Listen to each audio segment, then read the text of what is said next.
Станіслаў Аўгуст Панятоўскі, добраадукаваны малады чалавек з мястэчка Воўчын Берасцейскага павету. Прыгожы, красамоўны, здольны майстарскі пісаць запісачкі. Яго называлі фатам, народжаным для будуара. Аднак Панятоўскі увайшоў у вялікую гісторыю. Ён стаў каралём Рэчы Паспалітай. Апошнім каралём.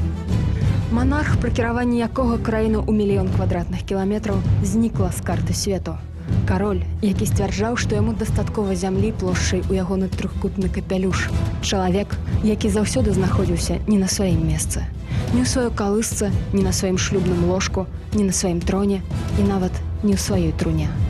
Аб тым, як любоўныя гульні перапляталіся з вялікай палітыкай, аб тым, як тры чорныя арла заклявалі арла белага, як старажытны трон ператварыўся ў ватер-клазет і, галоўнае, аб тым, што для былога каханка не знайсці падарунка лепшага, чым карона.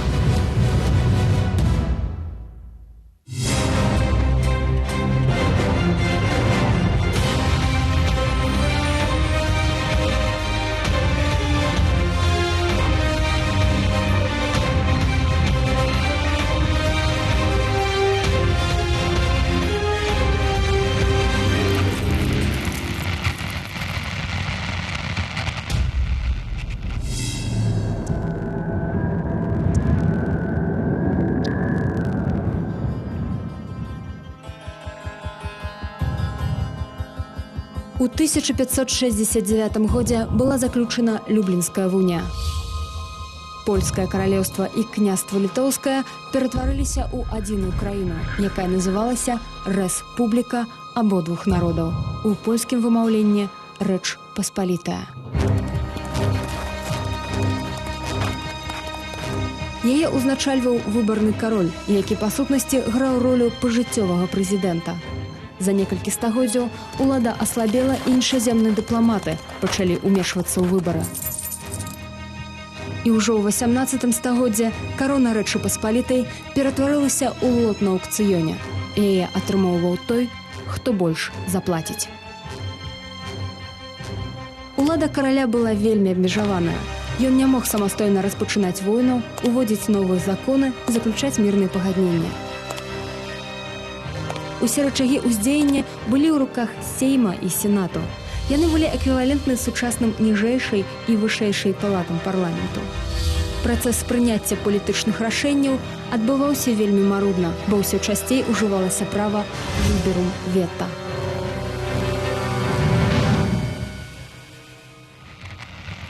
Кожны дэпутат-шляхціц меў права накласці вета на рашэнне Сейма.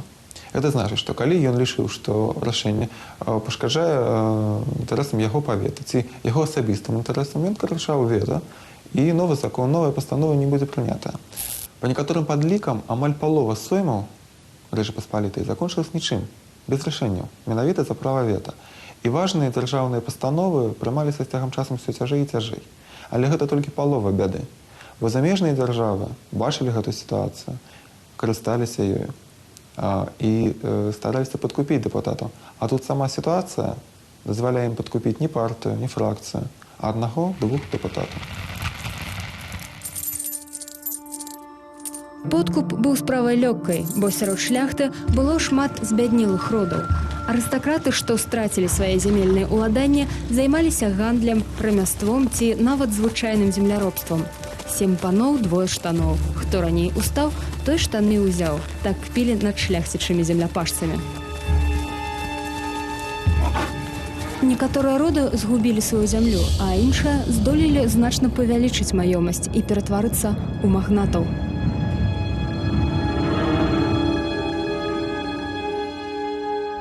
Радзівілы, сапегі, чартарыйскія, кішкі, панятоўскія і іншыя кланы па сутнасці трымалі Рэч Паспалітую ў сваіх руках. Да іх з'язджаліся многія са збяднелых шляхцічаў і уладкоўваліся на службу.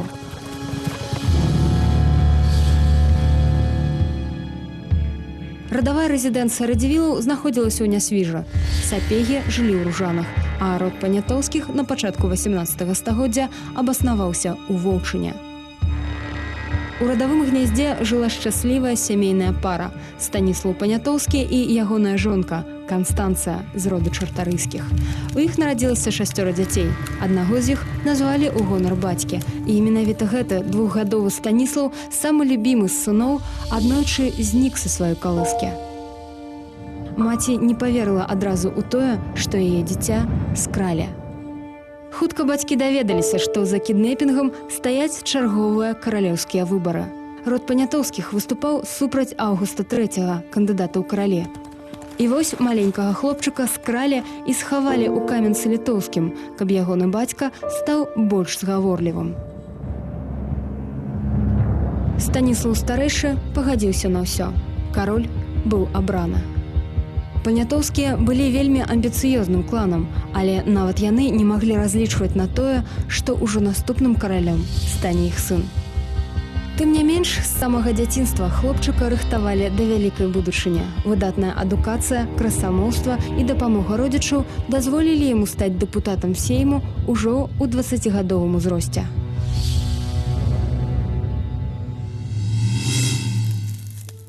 З успамінаў Станіслава Панятоўскага. Быць дэпутатам было не асабліва цікава, бо ўсе ведалі наперад, што ўсякі сейм будзе сарваны, што кароль сеймамі не цікавіўся, гэтак жа, як і большасць міністраў. Тым часам, каб дамагчыся няшчаснага звання дэпутата, даводзілася кожныя 2 гады дагаджаць сотні асобаў. На шумных зборах, названых сеймікамі, даводзілася з раніцы да вечара вярсці лухту, рабіць выгляд, што захапляешся глыбакіх шляхцічаў і абдымаць і цалаваць іх брудныя вашывыя персоны.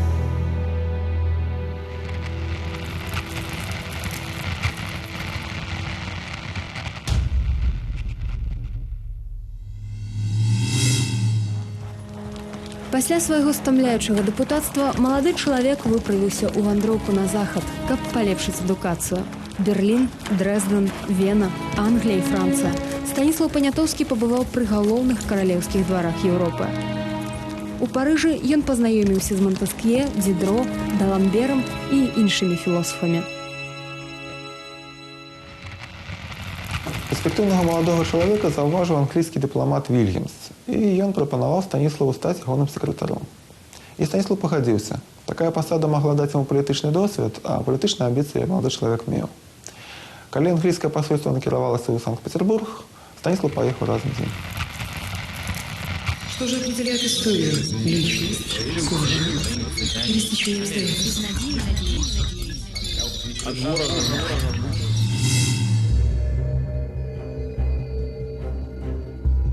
В Петербурге Понятовский – европейская штучка. Завсегдатый парижских салонов снискал большую популярность. Современники свидетельствуют, что молодой поляк умел вести искристый разговор о самых отвлеченных материях, искусно подходил к самым щекотливым темам, а также мастерски писал записочки. Он свободно говорил по-французски и сочетал философичность со светским лоском. Станиславом Понятовским восхищались многие, а скоро ему сообщили и о том, что принцесса Екатерина обращает на него свое особое внимание. София Августа Фредерика Ангельцербская, дочь немецкого мелкопоместного князька, была назначена в невесты Петра III и крещена в православие под именем Екатерина Алексеевна. Она была честолюбивой и целеустремленной девушкой, однако не смогла полюбить своего мужа. Петр III, инфантильный, слабый здоровьем, к тому же был абсолютно равнодушен к своей молодой жене. При таком супруге Екатерина довольно скоро решила, по немецкому выражению, забросить чепец за мельницу, то есть пуститься во все тяжкие. Тогда никто не мог догадываться, что любовная связь принцессы и дипломата в корне изменит судьбу Речи Посполитой. Словно предчувствуя это, Станислав долго отказывался от предлагаемой ему роли. Сводникам пришлось 2 месяца уговаривать молодого человека перед тем, как он решился отправиться на свидание. Из воспоминаний Станислава Понятовского. Сперва строгое воспитание отдалило меня от всяких беспутных сношений. Затем честолюбивое желание проникнуть и удержаться в так называемом высшем обществе, в особенности в Париже, охраняло меня в моих путешествиях, и целая сеть странных мелких обстоятельств в моих попытках вступить в любовные связи в других странах, на моей родине и даже в России, как будто нарочно сохраняла меня цельным для той, которая с той поры властвовала над моей судьбой. По странной случайности, несмотря на свои 22 года, я принес ей, Екатерине, в дар свою невинность. Отношения Понятовского и его царственной возлюбленной длились несколько лет. В 1758 году Екатерина почувствовала, что ждет ребенка.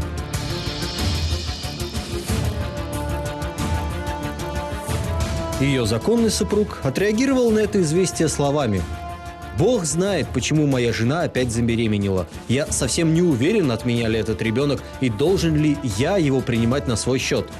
В декабре родилась девочка Анна Петровна. Несмотря на всеобщие пересуды, она была признана законной великой княжной, но прожила совсем недолго, чуть более года. В конце концов, слухи о скандальной связи уже в виде скабрезных анекдотов дошли до императрицы Елизаветы, и она велела Понятовскому возвращаться на родину. В 1762 году любовник Екатерины покинул Санкт-Петербург, и в это же время колесо российской истории начало вращаться с утроенной скоростью. В том же году скончалась императрица Елизавета. Через 6 месяцев Екатерина устроила переворот. Меньше чем через месяц Петр умер при странных обстоятельствах. Еще через 2 месяца Софья Августа Фредерика Ангальцербская была коронована под именем Екатерины II. Что же определяет историю? Личность, служба или стечение обстоятельств?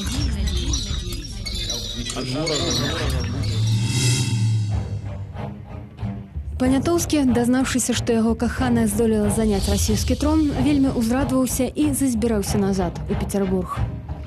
Аднак вакол Кацярыны ўжо з'явіліся новыя фаварыты. Калі быўшы прынцэсай, яна зварочвала горы, каб вярнуць свайго палюбоўніка, то зараз адзінаўладная імператрыца пісала пра небяспеку падобных сувязяў. «Пішыце мне як мага менш, ці лепш зусім не пішыце», прасіла яна Панятоўскага ў адным са сваіх лістоў. Па сутнасці, Станіслава адправілі ў адстаўку. Аднак Кацярына працягвала добра ставіцца да былога каханка і вырашыла на развітанне падараваць яму што-небудзь годная імператрыца. Яна справядліва разважыла, што для мужчыны не знайсці лепшага падарунку, чым карона. На той момант рэспубліка абодвух народаў канчаткова страціла ўласную палітычную волю. Улада знаходзілася ў руках дзесяткаў тысяч шляхцічаў. Многія з іх шчыра любілі сваю радзіму, многія шчыра любілі грошы. У выніку замежныя дыпламаты перакуплялі дэпутатаў пачкамі і наўпрост уплывалі на ўнутраныя справы краіны. Новая вайна, новы законапраект і, нарэшце, новы кароль. Усе рашэнні ў краіне прымаліся пад уплывам суседніх дзяржаў – Прусіі, Аўстрыі і, ў першую чаргу, Расіі. Выборы караля Рэчы Паспалітай сталі падобныя да міжнароднага аўкцыёна. Каралеўскі трон ператварыўся ў лот, які атрымоўвалі тыя, хто больш заплаціць. Данясенне Бястужава Кацярыны II. Усякі абраны прыродны паляк ці пяст, які б высакародны і багаты не быў, без чужаземнай грашовай дапамогі сябе утрымоўваць не ў стане. Такім чынам, у выпадку перавагі ад каго-небудзь іншага грашовай дачы, для Расіі ён і шкодным будзе. Граф Панятоўскі, карыстаючыся некаторым штогадовым грашовым уздапамажэннем, натуральна быў бы ў расійскай залежнасці, а звыш таго і ўзвышэннем сваім адзіна яе імператарскай вялікасці быў бы абавязаны.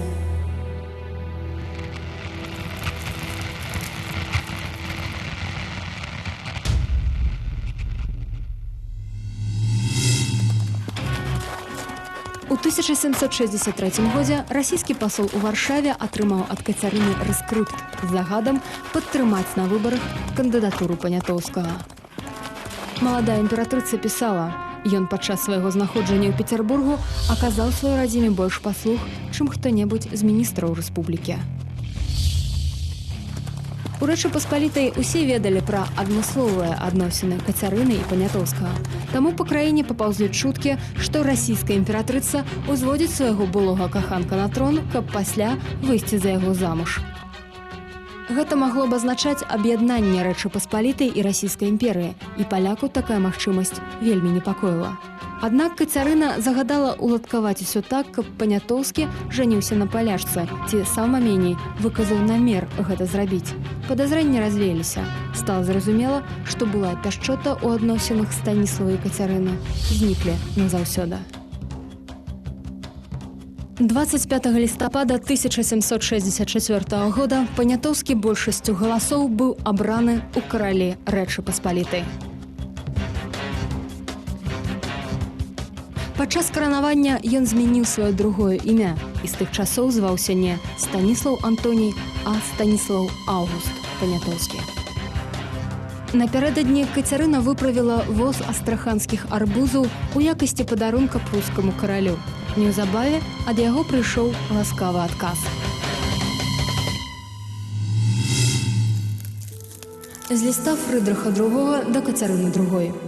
Велізарная адлегласць паміж астраханскімі арбузамі і польскім выбарчым сеймам. Але вы умееце злучаць усё ў сферы вашай дзейнасці. Тая ж рука, якая рассылае арбузы, раздае кароны і захоўвае мір у Еўропе.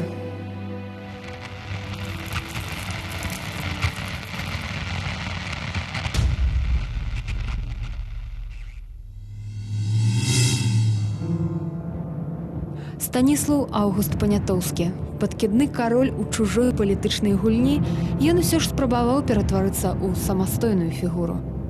У першыя гады свайго кіравання ён правёў рэформы, якія ўмацоўвалі каралеўскую ўладу і адмянялі прынцып ліберум вета.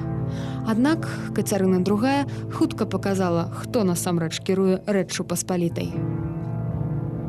Яна ініцыявала прыняцце новых законаў, якія ліквідавалі ўсе вынікі рэформаў Станіслава. Ліберум вета – права любога дэпутата заблакаваць прыняцце дзяржаўнага рашэння. Яно паралізоўвала краіну, і гэтая бездапаможнасць была вельмі выгодная яе суседзям. Прусія, Аўстрыя і Расія нават падпісалі сакрэтную дамову пра захаванне нязменнасці законаў Рэчы Паспалітай. Пазней гэты дакумент будзе названы «Саюзам трох чорных арлоў», бо на гербах усіх трох дзяржаў была намалявана менавіта гэтая птушка. З часам чорныя арлы разарвуць рэспубліку на шматкі і пароўну падзеляць паміж сабой цела краіны.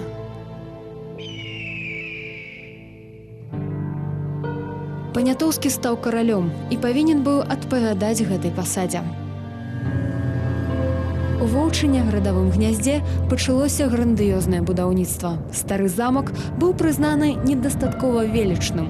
Яго разбурылі, а на старым месцы ўзнік шыкоўны палац.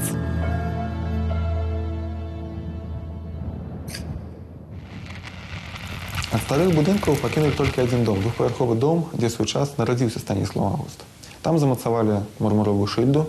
Тут нарадзіўся кароль Рэчы Паспалітай Станіслаў Аўгуст Панятоўскі. Зрабілі такі дом-музей. У Воўчыне таксама быў разбіты самы буйны парк на тэрыторыі Беларусі. Амаль 40 гектараў дагледжанага лесу і саду з сістэмай каналаў вельмі падобных да Версалю. Тут ладзіліся каралеўскія піры з танцамі, феерверкамі, і агонь вяселля выглядаў яшчэ больш яскравым на фоне цемры, што падступала з усіх бакоў. На 8-й год каралявання адбыўся першы падзел Рэчы Паспалітай.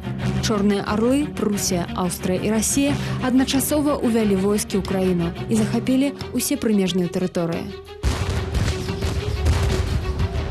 Гэта была нават не вайна, а менавіта падзел, бо хворая Рэч не магла аказаць ніякага супраціўлення.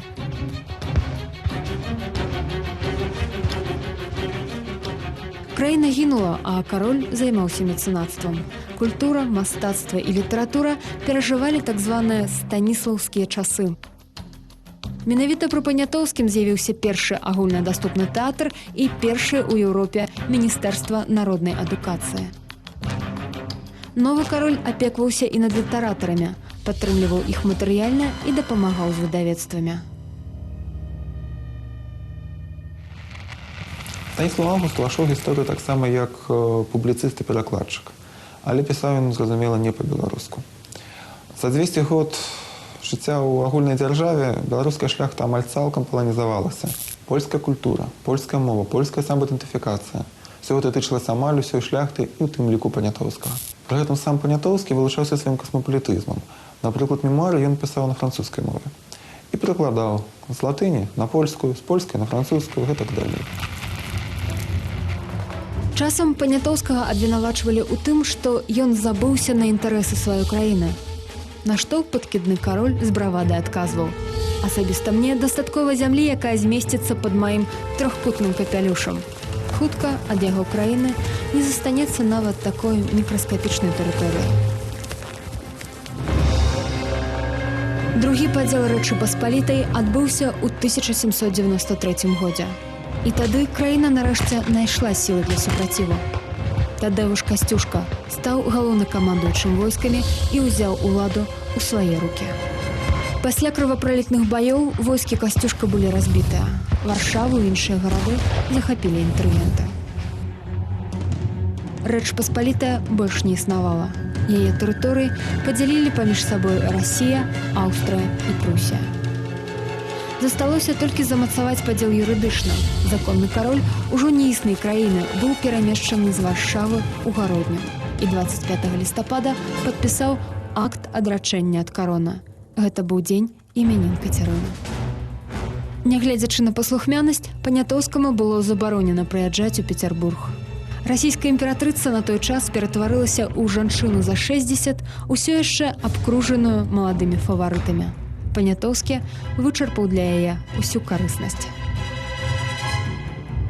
Не ўсе ведаюць, што Кацярына Вялікая захаплялася літаратурай. Яна напісала дзесятак камедый, 2 камічныя оперы і нават спрабавала перакладаць Шекспіра.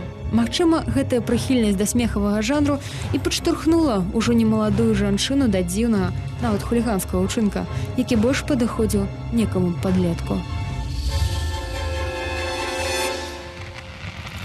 Пасля падзелу Рэчы Паспалітай па асабістаму загаду Екацерыны II былы трон польскіх каралей перавезлі ў Санкт-Петербург. Паставілі яго як стульчак прыватар-клазеце. Па сутнасці зрабілі прыбіральню з былога знака ўлады. І гэткім учынкам была шакавана не толькі Польша, але і Санкт-Петербург. Але хутка абурэнне змянілася страхам, бо менавіта на гэтым стульчаке, на былым троне Рэчы Паспалітай, Кацярыну II хапіў апаплектычны удар. Як сёння сказалі, і гэты інсульт і звёў яе ў магілу. Да ўлады прыйшоў Павел I. Ён усё і заўсёды рабіў насуперак сваёй маці і, заняўшы трон, тут жа загадаў прывезці Панятоўскага ў Пецярбург. Праз 35 гадоў Станіслаў ізноў вяртаўся ў паўночную Пальміру. Тут, пад паўночным вільготным небам, ён і памёр. Пахавалі Панятоўскага ў касцёле святой Кацярыны. Больш за 150 гадоў прах былога караля праляжаў у спакоі. Аднак у 1938 годзе савецкі ўрад прапанаваў варожай буржуазнай Польшчы забраць труну з целам Панятоўскага. Польша на гэты час аднавіла дзяржаўнасць, набрала моц, захапіла частку беларускіх зямель. І, безумоўна, у гэтай Польшчы да Панятоўскага ставіліся як да ганебнага здрадніка, чалавека, які згубіў у свой час краіну. Таму і размова не магло весціся пра тое, каб пахаваць яго на каралеўскім вавелі ў Кракаве. Для пахавання пачалі шукаць такое месца, якое было б звязана з яго жыццём, але было б непрыкметным. І выбар паў на Воўчын. Была каралеўская рэзідэнцыя, на гэты час ператварылася ўжо непрыкметнае мястэчка. Воўчынскі касцёл Святой Троіцы некалі быў адным з найпрыгажэйшых храмаў Беларусі. Васьмікутная ратонда, упрыгожаная пілястрамі, карынскімі калонамі, гірляндамі кветак і тварыкамі анёльчыкаў. Да яе даху былі прымацаваныя велічныя скульптуры 4 евангелістаў – Лукі, Мацея, Пятра і Іанна Багаслова. Тут маленькі Станіслаў некалі атрымаў хрышчэнне, і сюды зараз прывезлі труну Панятоўскага. Аднак і пасля смерці няшчасны кароль не знаходзіў спакою. Праз некалькі год пасля перапахавання у Воўчыне усталявалася савецкая ўлада. Касцёл быў ператвораны ў калгасны склад.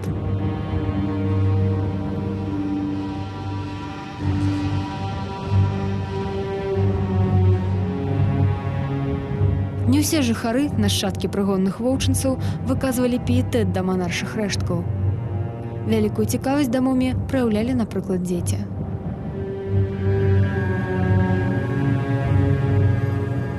Прыкладна ў 1949 годзе цела Панятоўскага знікла з пахавання. Па вёсцы імгненна пайшла пагалоска, маўляў, караля скралі. Аднак савецкую ўладу не цікавіла рабаванне манаршых могілак, і аб тым, куды знік апошні кароль Рэчы Паспалітай, невядома і сёння.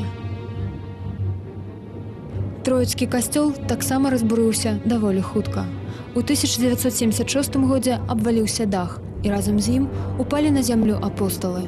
Усе, акрамя Іана Багаслова. Насуперак законам фізікі, аўтар апакаліпсісу утрымаўся на балюстрадзе. У руцэ ён трымае кнігу, а каля яго ног сядзіць белы арол, сімвал Іана Багаслова і адзін з сімвалаў ужо не існуючай Рэчы Паспалітай.